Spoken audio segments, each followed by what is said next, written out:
Okay, here we are, back again on a Wednesday, a given Wednesday. Today being the 23rd of January, 2013. I can never get used to that, 2013. Anyway, we're here today with the Hawaii Energy Policy Forum show, and we're going to talk about hydrogen. If you don't care about hydrogen, well, then you don't care about this discussion, but you should care about hydrogen. Hydrogen has been here from the beginning, and it's time we made use of it. And that's the title of our show. Hydrogen has been here from the beginning, and it's time we made use of it. And to discuss this subject, we have an expert in hydrogen. That is Mitch Ewan. He's with HNEI. That's Hawaii Natural Energy Institute. And I've seen the fuel cell facility there on Ward Avenue, right? That's not where you are. Cook Street. No, I'm at the main. The university. Yeah, up at the university on the Manoa campus. But we do have a great fuel cell test facility. Say hello to the people. That's Mitch Ewan. Great voice. Aloha, y'all. Got it. All right. And of course, Ray Starling. Ray Starling from Hawaii Energy, talking about energy efficiency tonight. And we have a very surprise, hot news scoop for you tonight about energy efficiency. Say hello to the people, Ray. Hello, you all, and I can say that right. I can do that too. Now, if you guys want to talk to these fellas and learn more from them about their respective areas of expertise, you can do that. You can call 296-5467 and get in on the act. Hawaii hydrogen has been here from the beginning. It's time we started using it. Is that what I said before? Yes, you did. Okay. All right. So first, Ray. Ray, what's the hot scoop on energy efficiency today? And this is going to be your negawatt moment for today. Thank you. And basically just a reminder that the cheapest kilowatt is the one you never use. And if you can't go with the negawatt, the next best thing around here is to change your lighting, because everybody uses light, and it stays on for a long time, and it uses energy. And in particular, the CFL light bulbs that a lot of people have, but the news is not everybody has CFLs. A lot of them are still burning the incandescent bulbs. How is that possible? How come they don't get it? You save 75% for the same amount of light produced by a CFL light bulb. And so we're strongly suggesting that the very first thing that you do after you turn off all the stuff that you really don't need to be using, that uses power, is to install CFL light bulbs in every light socket in your home. Just a digression on that is we had this discussion last week, namely that here in our studio, we have these, we videotape everything that happens, everything, Mitch. Everything you say is going to be videotaped. That's great. You too, Ray. And and we have a video camera, and we have lights, and these are big lights. They keep us all lit up for the video. And when Ray first saw this big light, I mean, I know how your mind works, Ray. When he saw this big light, I peeked behind the curtain. I saw you had the biggest CFL light bulb well, but I'd ever you didn't seen. think that. You thought it was an ordinary, regular watt bulb. I did. A watt bulb, if I can use that expression. Yes. And that's why Ray peeked behind the curtain. And what he saw was these huge CFLs. I can get 500 watts on 100 with these CFLs, and you can't tell the difference. They do the job just the same way. That's exactly right. And in fact, I did the calculation. The 150 watt CFL light bulbs, which are huge, are equivalent to 600 watts of incandescent bulb. And I think you've got about 5 of them in here. Yeah. Several in each of these lamps. Yeah. And that's a huge savings just by doing that alone. Plus, you notice it's not hot in here. Normally, it used to be very hot. Normally, it's hot when you have all these lights on. We used to have circuit breaker crashes. Yeah. Because we were using so much wattage, and we changed that. We never had that problem. It doesn't get hot, and yet we have the same light, the same lightability with these new bulbs. So the latest technology in CFLs does all the things that the old incandescent bulbs do. You can dim them. They have different colorations if you want. and they last a long, long time. They outlast the incandescent bulbs. And by I've seen large they amount. look like regular bulbs. I mean, the They old-fashioned make them now. They look incandescent. like regular bulbs. Yeah. Sorry They to use even that have term. floodlights that are made out of CFLs. Yeah, but going that way, are they more expensive? Actually, they are a little bit more expensive, except when they're being rebated by Hawaii Energy. Basically, Hawaii Energy is the conservation efficiency program for the state. We use ratepayer money that goes into rebates. And when you go into the store now, you can buy at just about any store that sells bulk light bulbs. You can find rebated light bulbs that are CFLs. They do the job right, and they are very inexpensive. We are trying to get to that last batch of people that just won't make the shift. The hardcore. Yes. So you can pick up a box of 4 for less than $1 in some stores, depending on how they push the rebates around. I saw an ad for CFLs for 48 cents at City Mill. Okay, That's- they're and really I was pushing impressed it. with that. But sounds like you can do even better than that, though. 4 for less than $1. Yeah, and they I last won't for mention you. the exact places, but they're all over now. Yeah. So you really have no excuse for not trying it. Well, I want you to know we did our house. Great. We did our house. We have all CFLs in there now, and it's terrific. That's good. We're going to stay that way too. Good. Good. Good light, doesn't get too hot, lasts much longer. What a great deal. So the big news is there must be somebody out there who didn't do that yet, and we have to appeal to him. Appeal to him, Ray. Well, you want to save some money? You can save, just change out 3 light bulbs in your house, and based on the standard house, 3 light bulbs, change them to CFLs, and you'll save $100 a year just by not burning more kilowatt hours than you need to get the same amount of light. Okay, and if you really feel good about it, then what you do is you take the $100 and you keep 50, and you send the other 50 to Think Tech Hawaii. I'll give you the mailing address. Thank you, Ray. Okay, thank you, Jay. It's a nanowatt moment. Negawatt. moment. Negawatt moment. Nano is still a It's coming portion soon. of a watt. Negawatt This is a moment, yeah. negawatt moment. Well, we cover all kinds of science, That's don't we? That's 0. That's 100% savings. coming soon. Okay. Okay, well, that was your negawatt moment, and now we're going to talk more to Mitch Ewan about hydrogen, which has been here from the beginning, and it's time we started to use it. So, again, top-down news, Mitch. What's going on in hydrogen? Quite a lot. Tell us. We have very active programs here in Hawaii.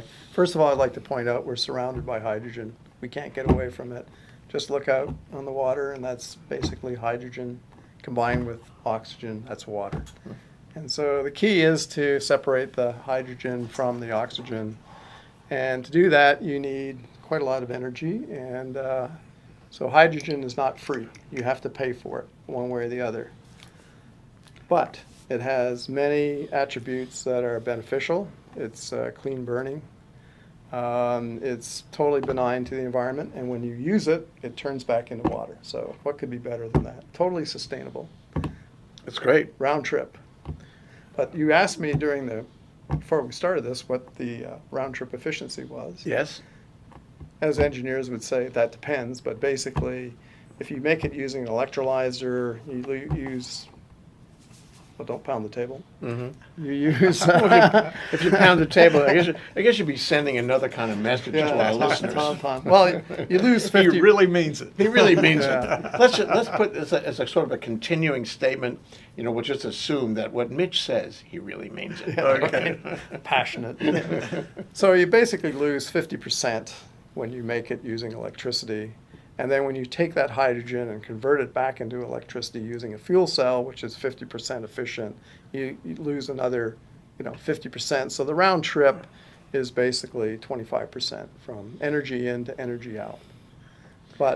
So that drives how do you make the hydrogen? You really need inexpensive energy source, renewable energy going into the equation. But the real value of using hydrogen is it's storable. It's something that you can use for transportation. That's correct. And you can store it so you can use it whenever you want to, right? That's It's not correct. like solar, which only happens, it produces electricity whenever the sun's up. Okay, Yeah, that's so correct. that's the first point we want to impress on people. That what hydrogen is essentially a method of storage, and it may be the best method of storage in the sense that you can make it in place A with energy and put it in tanks and the like under pressure, and then you can send it anywhere in the world, relatively easy to ship, and then when it gets to the destination, you can use it. You can use it for anything you want because you burn it there, right? You burn it, Correct. you burn the hydrogen, and then you get energy back again. And Well, that's Well, now, when you use the word Word burn, burn. I see him, Yeah, yeah, yeah. he's perking up. okay. Yeah, Okay, yeah, well, Explain. okay, you're right. Wait, that's the second point. That when I say burning, I don't really mean burning. You can combine it electrochemically with oxygen Fuel cell. out of the air in a fuel cell, which is Okay. a very efficient conversion device. Okay, we're going to get more into fuel cells and using hydrogen in a minute. This is Mitch Ewan of HNEI and Ray Starling of Hawaii Energy here on Hawaii Energy Policy Forum Wednesday. We'll be right back. Okay, we're back. We're back with Think Tech Live here on a given Wednesday with Mitch Ewan of HNEI, the Hawaii Natural Energy Institute, and Ray Starling of Hawaii Energy. Wow, what an energetic day, you guys, at the Energy Policy Forum. So before we broke, we were talking about what you do with hydrogen after you sort of take it out of the bottle, the Right. genie in the bottle. What do you do with it? Well, you use it to generate energy. Electricity, basically, is the best way to use it, using a fuel cell, which is, as we said before the break, highly efficient. And one of the best uses is in transportation. So there's a lot of activity going on in transportation right now with all the major automobile manufacturers preparing to launch fleets of hydrogen vehicles in 2 to 3 year time frame. I took a ride in one. Yes, know, you and I rode in a GM Equinox vehicle. What about just before Christmas? Yes, I think it was, yeah. at that rollout, Brian Schatz, you remember him? You know, Yeah. senator now, Yeah. was there making a speech, and gee, we had a lot of horsepower there. And this was at the HNEI facility, research facility, at the back end of the Eco Yard on Ward Avenue. It was very impressive. Lots of experiments going on. It was quite a laboratory. And one of the things outside were these vehicles. Yeah, so Jay, tell me, what was your impression of driving in that vehicle?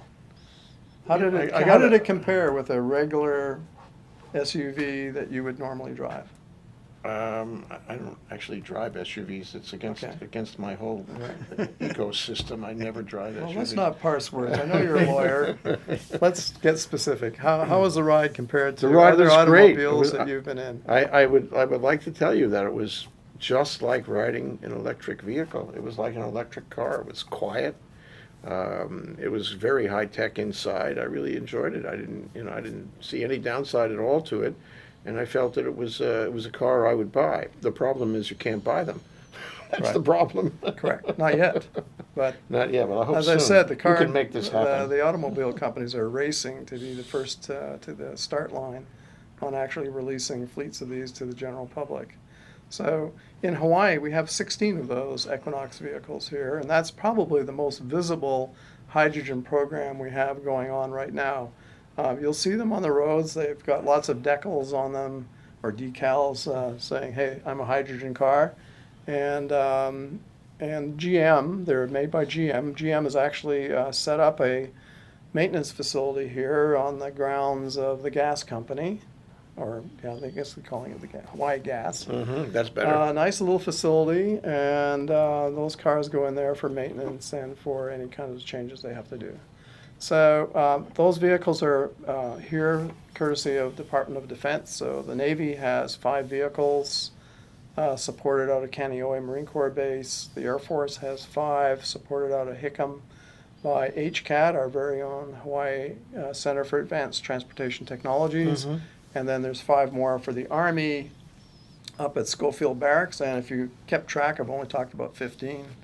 Number 16 is with the U.S. Postal Service. It's all federal. It's all federal money at the moment. correct. We have to get it out there in the state. We have to find an initiative to make Yes. this happen at the state Yes, we level. do. You know? So behind the scenes, other than these visible projects I talked about, in the state where we do have hydrogen vehicles in the form of buses.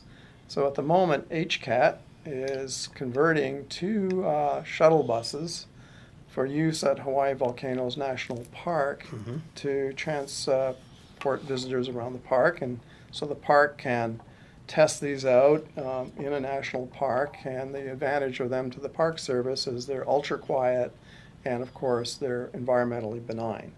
A third bus, exactly the same as the 2 that are being produced for the Park Service, is being produced for the County of Hawaii, the Big Island Bus Service, Halion, and that should be available towards the end of this year, and exactly the same as the Habo buses. So those will be the first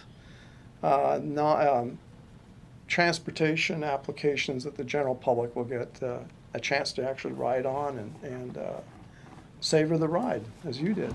I got a question, Mitch. Yeah, sure. What mechanism do they use in all of these vehicles? Is it all fuel cell to convert the hydrogen, or do you burn it actually in any kind of a combustion No, engine? it's converted to electricity using a fuel cell. Okay. Now, these are hybrid vehicles in that they do carry quite a large battery in them.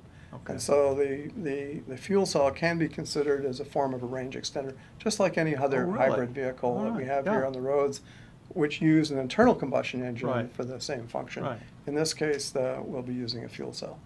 So the fuel cell generates the electricity that goes into the battery, and the battery runs the car. The battery, essentially, you could characterize it as that. But the bottom line is a fuel cell vehicle is an electric vehicle. The drive is electric. They have electric. So you were right. You said Because you I was, couldn't tell any difference, yeah, right? well, It's- I was- because it wasn't. See, sometimes things are exactly as they seem to be. Yeah, exactly.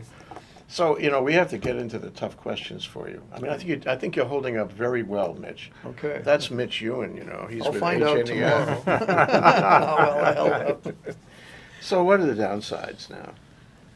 Right now it's expensive. I mean, that's the bottom line downside. We have to have programs in place that reduce the costs of the whole system. You have to take a total system engineering approach to this thing and look at all the components in the system, generating the hydrogen, distributing it, dispensing it into the vehicles themselves are all very expensive right now. So in my opinion, the near-term opportunity is with public transportation, because this will take public money, i.e. government, either whether it's state or federal money, to support these initial fueling infrastructure and initial transportation applications. And my view is it's much easier to support that with the general public if the general public actually can have access to that vehicle and use this public transportation, rather than, for example, very wealthy people who can afford these, what are now pretty expensive cars. It's kind of hard to justify for the general public to use tax dollars to provide fueling stations for rich people. Are there If I any? can characterize that way, and Sure. I've probably stepped on some toes saying that. Oh, that's but okay. That's how I feel. It's okay to be rich. Some Yeah. people think it's Oh, rich to be rich. Yeah, it'd be great. Yeah, and if we all had our choice, we'd probably all, am I right? We'd want to be Sure. rich. On the other Absolutely. hand, rich doesn't necessarily get you a hydrogen car either. They're hard to find. So, I mean, is there any place in the world I can go out and plunk my money down and get a hydrogen car? A regular car, passenger car? No, you can't. I mean, you can go to somebody who will convert it for you. There are, Hobbyist.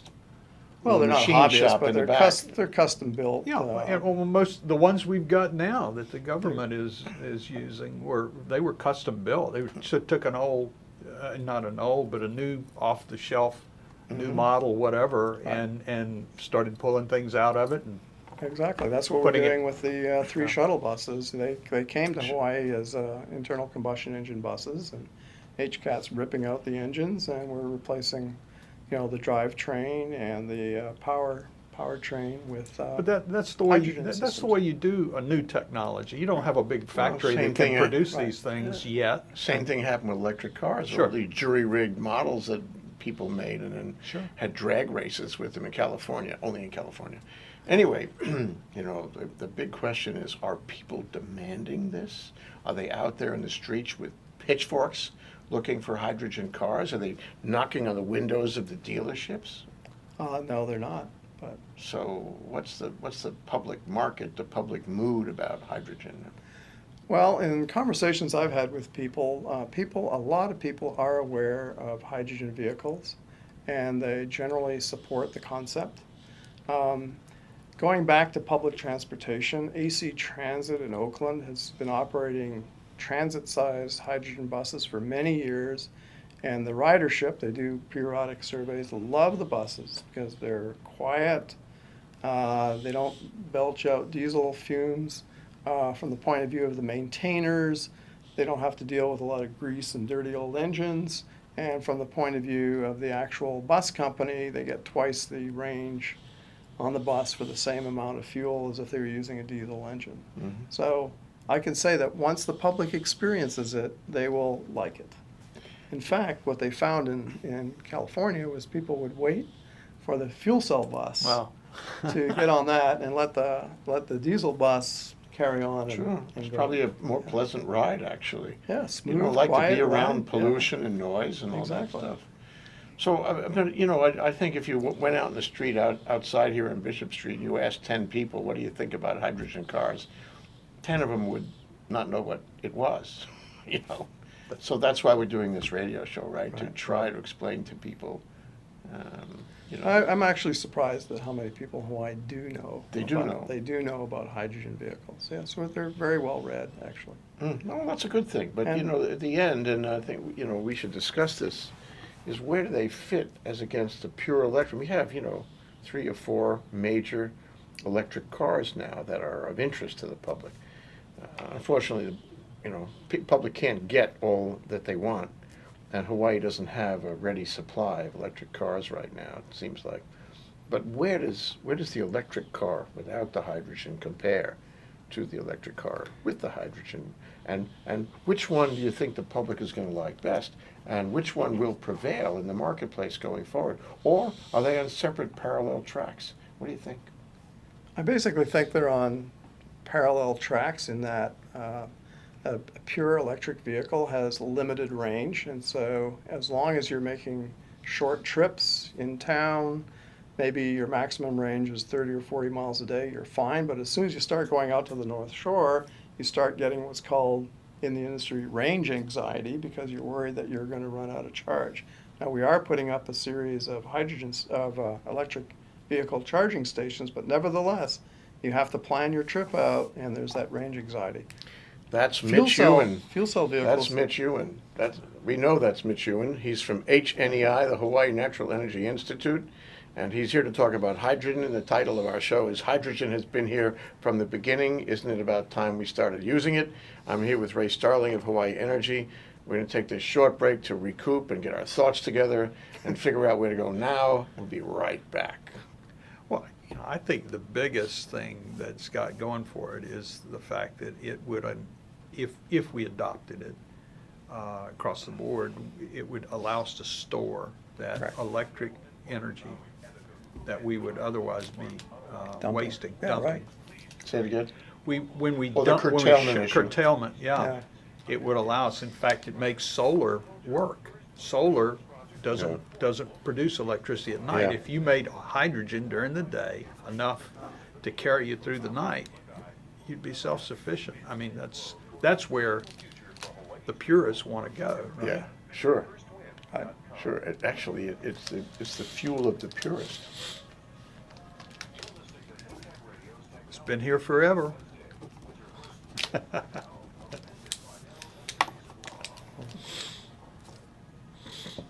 Okay, we're back, we're live, we're here, we're at Think Tech, we're the Hawaii Energy Policy Forum. What is it? Hawaii, the State of Clean Energy show on Wednesday with Ray Starling, my co-host of Hawaii Energy, and Mitch Ewan of HNEI.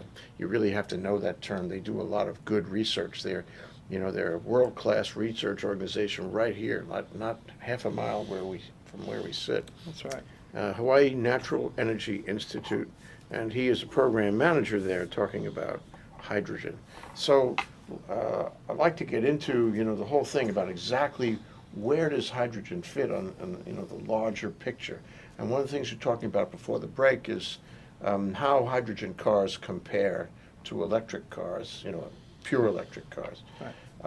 So can hydrogen cars do better? Can they avoid, for example, the need for all these charging stations that we say we like to have, but we actually do not yet have those charging stations? Well, the thing about hydrogen cars is that they have potentially long range. So you don't have the range anxiety. They have had hydrogen cars that can travel 400 miles on a tank full of hydrogen. And the major automobile manufacturers are trying to make the hydrogen car experience the same as for a normal gasoline-powered vehicle, so that the customer will see no kind of major difference in how he Well, that was fuels our it or how far he experience can go. when we took the test drive. Exactly. It was just like And that. even getting down to the point of refueling it. I mean, for an electric vehicle, you have to plug it in for quite a long time to get recharged. With a hydrogen vehicle, for example, the station we're putting in at Kaneohe Marine Corps Base, you can refuel that vehicle in under 5 minutes. So it's just like fueling up your normal motor car. Oh, that's really an important point. Correct. So you have to sit around for 20 minutes at the very least, and maybe hours, and worry about whether you got sufficient electrical charge. You can do this 2 minutes, 5 minutes. 5 minutes, yeah. Yeah. Exactly. That's great. Yeah, it is. Wow, this could actually eclipse the pure electrical car. I don't mean that. I mean that in the nicest possible way, of course, but it has advantages. It does have advantages, but as I said before, the electric, the battery electric vehicle, as opposed to the fuel cell electric vehicle, does have advantages if you're just tooling around for short, trips in town. What advantages would they be? The fact is that you can, like I said, plug in, get a charge, and it's good for all day. You don't have that range anxiety that you would have But if with- you're going to the North Shore surfing. on With the North Shore. hydrogen car, though, you have 400 miles. Yeah, on you a don't have tank. any of that, so you're And you fine. don't have to go to a charging station because Right. am I right? All the electricity theoretically comes from the fuel cell Correct, and the hydrogen, so you never ever, am I right, have to plug in. correct. Whoa, that Yes. is. Ray, are you getting excited to hear that? I am. I drive an electric vehicle right now, so I'm Yeah. looking forward Right. to. Maybe you can trade it in, for a hydrogen vehicle. One day I might try that, yeah. Yeah, so particularly on the Big Island, somebody once told me that going from Kona to Hilo and back is a 3-day trip. Because you get as far as volcanoes, you gotta recharge overnight. Get to Hilo, come back to volcanoes, charge overnight, and then come back to Kona. Take your pup tent with you. Yeah, exactly. I have good friends in Volcano. So I guess if I was suggesting to our audience that they were writing down the main points, this is a big point, is that hydrogen, as it appears now, is most useful in transportation. And transportation is where Hawaii has actually got the biggest challenge, because we haven't done anything in transportation. If you look out your window, you will see a sea of fossil fuel SUV cars out there. We haven't made much progress there, but this could be a really dramatic solution. Correct. That's remarkable. And as far as fossil fuel, a lot of people don't know, but there's a pie of fossil fuel that we use here. 1/3 of the pie is for electricity in your homes and businesses. 1/3 of it is air transportation, which we haven't been doing very much with here. Another 1/3 is ground transportation. So that's a big chunk of the problem with fossil fuel. In fact, if you could just get ground transportation and electric grid type, or at least electric for homes and businesses, to be hydrogen powered or some other renewable power, you would have conquered at least 2/3 of the problem here. So now, big question. Gee, I really like the evolution of this conversation. Mitch, you're doing a great job. You're doing much more than holding up, yeah. So where do we get the hydrogen from? I mean, you have to have energy to make hydrogen. Correct. So what energy do you use? The thing is, you don't have to import hydrogen from Saudi Arabia, do Correct. you? No, you don't. You can get it local. Right. Where do we get it from? Well, in Hawaii, we're blessed with significant renewable energy resources. Wind, solar, which we see every day, and geothermal are the big three, I would call, from the point of view of renewable energy sources. Wind is interesting because, as we talked about before the show started, we do dump or waste a lot of wind energy, particularly at night, because the grid can't absorb it all.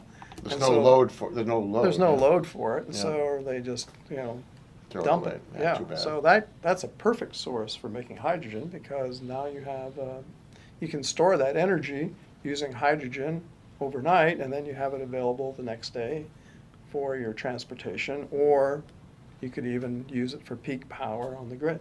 You're trying to tell us this is the ideal storage mechanism, aren't you? I am. I believe I that. thought he was saying that. Yes, yeah. I do believe that. Okay, but you So need it- a black box, though. You got to take this wind that's being curtailed, and instead of dumping the energy from the wind, you got to put it through the black box, and at the other side of the black box, out comes hydrogen. Correct. What's in the black box? Well, the black box is basically a chemical cell that it's an electrolyzer. It's called an electrolyzer, and you input direct current power to it. It has an acid in it that allows the ions in the to transmit through the water. And Let the basically record it's- reflect, it's- Mitch is putting his hands against Yeah. wiggling his fingers, It's- as yeah. if they were ions Yeah, themselves. that's my ions. French background and heritage. And basically, you split the water into hydrogen and oxygen. Right now, we vent off the oxygen to the atmosphere, which I guess is a good thing. And we can pressurize the hydrogen and put it into storage containers, tanks. So is this One thing we technology- are looking at, though, is there are uses for the oxygen, and I've been looking at using the oxygen for fish farming. You get a 25% to 30% greater uptake of the food, converting it into protein if you bubble hydrogen in the water, because those little fisheries. Oxygen, right? Oxygen. So what did I Oxygenation. say? Hydrogen. Oh, I'm sorry. I meant oxygen, because the little fish don't have to swim as fast to get oxygen through their Yeah. gills. Yeah, so they get fat faster, right? Yeah, on the same amount of food. So How about that's that? great. Yeah, that's Yeah. good. But you could actually put it in a tank and send it to the hospital where people want oxygen, I suppose. That's You could fine. give it to jet pilots too, I suppose. Yeah. Whatever. So, Okay, So- so this black box now, how big is this black box? well, they come in all sizes, from tiny ones to man-sized, industrial-sized versions that can produce. I was talking to a supplier today, up to 2,000 kilograms, which is like 2,000 gallons equivalent of gasoline a day. And you can have several of these ganged together, so you can make it as big as you want. I mean, they have very large hydrogen plants in places like Norway, where they use their electricity resources from hydro to make hydrogen, and that's used to make fertilizer, ammonia. You guys are doing research on these black boxes at HNEI? We are evaluating, we don't specifically do research on how we can make them better, but we are testing different types of chemistries or technologies to see how well they work and what their efficiencies are, and really importantly, what their durability is and performance, so that we can get a very good economic handle on what it would cost to produce hydrogen with that particular type of technology. So if I pick up the phone, can I call a black box maker and buy one? There's several of them out there, yes, you can. And they'd be delighted to talk to you, especially the guy that I was talking to this morning on the phone. He's dying to sell Probably us talk to one of those his guys all day electrolyzers. long, yeah. Yeah, right. So no, they're basically a commercial off-the-shelf product right now. And actually, many of the components now are, like even fuel cells are getting close to being off the shelf, although there's still a lot of work to do to get the cost of them down, because there's not a big market for them yet. We don't have thousands of cars on the road that would use them. So it's volume. I remember last August, the Energy Summit at the Convention Center, and Guy Toyama was there. And Yeah. he had this Rube Goldberg. He died since, regrettably, Yeah, at it's a young really age. Yeah. He was running in a race. I think he was a training big or he was a training. mini race in before the Honolulu Marathon. Yeah, he was a great guy. Yeah. Anyway, he had this Rube Goldberg kind of contraption there, which used hydrogen. Right? Have you seen It that? was a scooter. That's right. It was a Yeah. scooter, and you put a little tank of hydrogen in the back of the scooter, and it runs the scooter around. It was great. Yeah, it was great. And you make the hydrogen yourself. He had a gizmo to make the hydrogen. Yeah, too. he had a little electrolyzer system that made the hydrogen. In his case, they stored it in a metal hydride, which is like a metal sponge. And they look like those little cylinders you see in gas bottles. Yeah, but know. it sounds like the impediment is, I mean, if I really felt excited about this, I would call one of those people. I would look them up and call them, and I would say, send me a black box immediately. The problem is, what would I do with the hydrogen? Okay, and it sounds like, you can make the hydrogen, but the market is a little incomplete on what you can do with the hydrogen you make. Well, that's right. You have to But- build the whole system from production, from your input energy source to your black box. You have to compress it, store it, and transport it from where you make it to where you want to use it. And then you have to have a device at the end of the chain that's actually going to use it. So that's the total system approach. And so you have to be working on all the components of the system to fully understand it and to look at where, you can find economies to make it, drive the cost down. Okay, this is getting interesting, actually. We're trying to visualize how this is all going to integrate into our society. Hydrogen, it's been here from the beginning. It's time we started using it. With Mitch Ewan of the HNEI Hawaii Natural Energy Institute and Ray Starling of Hawaii Energy. On Hawaii Energy Policy Forum Show on Wednesday. This is Jay Fidel of ThinkTech. We'll be right back. Okay, we're here. We're back. This is Jay Fidel. I'm here with Mitch Ewan of HNEI, the Hawaii Natural Energy Institute, and Ray Starling, my co-host of Hawaii Energy, and we're talking about hydrogen. Hydrogen has been here from the beginning. It's about time we started using it.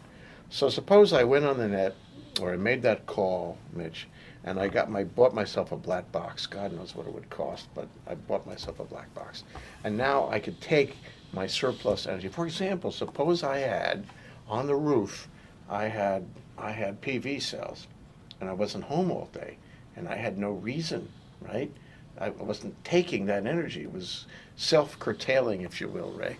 Okay, so instead of just letting it evaporate, I take that energy off the PV during the day, and I put it through the black box, and now I have hydrogen, because I'm not using it, so I have hydrogen to show for my efforts. It's great. Of course, I could sell it back to the utility, I suppose, on a feed-in tariff or something, or net metering. But let's assume I put it into hydrogen. Now I have a canister of hydrogen, and I want to return that energy to my house at night when there's no solar. How do I do that? Is there another telephone number you can give me that'll handle the other end of that? How do I do that? Well, yes, you can do that. It's absolutely possible to do that. And there is another number. There's several companies that make devices called fuel cells, which we've talked about. And they come in all sizes, from little tiny ones that can power your laptop computer to very large ones that can power a bus. That's what we've been talking about, or even locomotives. So yeah, you can do it. The issue, in my opinion, is you need a lot of roof space, because you need a lot of excess PV power to generate enough hydrogen to power your house at night. I think the better solution is just to net meter, like you've been Sell doing. it to the utility. Just sell it back to the utility, run your meter backwards. That's the Okay. practical approach, because, it But does let's take assume- a lot of energy to make hydrogen. For example, if you're using that little black box, it takes 65 kilowatt hours of electricity to make a kilogram of hydrogen, which is equivalent to a gallon, in energy terms, a gallon of gasoline. Oh, So okay. I wouldn't So- recommend you do that. No, but if I lived in Puna, for example, where people go off the grid for one reason or another, and I Right. wasn't connected to utility, and I couldn't sell it back on net metering or, what do you call it, in any way Right. back to the utility, then this would be helpful, even though it's not a great ratio, it's not very efficient. It's, And Ray would tell me not to do that because he's into efficiency. right. I would tell you not to do that either because Okay. it just doesn't pencil out. Okay, so then the larger question. But you then- can, it's technically, you can absolutely do that. Well, maybe in the future I can do it better because things will be more, may I use the term, efficient. Yeah. You know, the black box in and the fuel cell on the way out, they're more efficient, then it becomes, maybe it makes more sense. When the market catches up and we have volume production of these devices where you have robots making the devices instead of expensive technical people, then it may pencil out. Okay, so my Just question. like you've seen the cost of PV go down so dramatically over the Yeah. last 4 or 5 years. I mean, who would have thought that would have gone down so fast? So that's what the future could hold. Yeah, I think it will. I think it will. I mean, if people put the research time in, and you guys aren't directly involved in that research, but you're in that scientific community that Right. is advancing that science. So I guess my question is in a larger sense. I mean, if you tell me that it's not really efficient now, that you have to, sort of work too hard to get this to actually act as a battery for your home, where is the future for hydrogen? I mean, you guys are working on it all day long over there. Where is the future? Where is it going to integrate into our society in the future? And how long is it going to take for that to happen? Well, as we said earlier in the previous segments, I believe it'll be in the transportation sector. Okay. And that's the best target. we Cars. have. Cars. Well, And buses. in my opinion, first of all, buses, public transportation. That's what makes the most sense because in order to transition to a hydrogen infrastructure, it will take public money. There are not enough vehicles out there to support a private company to install a hydrogen fueling station because you'll have the hydrogen fueling station there and no cars.